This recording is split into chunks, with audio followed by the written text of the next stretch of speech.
Minecraft, pero hindi ko pwede sabihin ang letter F. Oh my god, cool transmission. So, nag-spawn na pala tayo at oh, my village! Ang bilis! I'm so lucky. Okay, let me get this. Pagkain acquired. Okay, hanap muna tayo ng blacksmith. Ay, pusa, ito yung malas yun. Okay, nakahanap na ako ng blacksmith. So, ano naman ngayon? Umalis kayo dyan, shoo. Alis. Bro, villager. Shoo.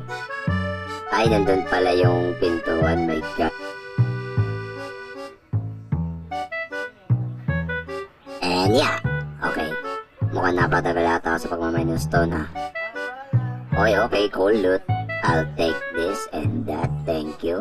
Got the pantaloons. Oh yeah. And into the mines we go. Whee!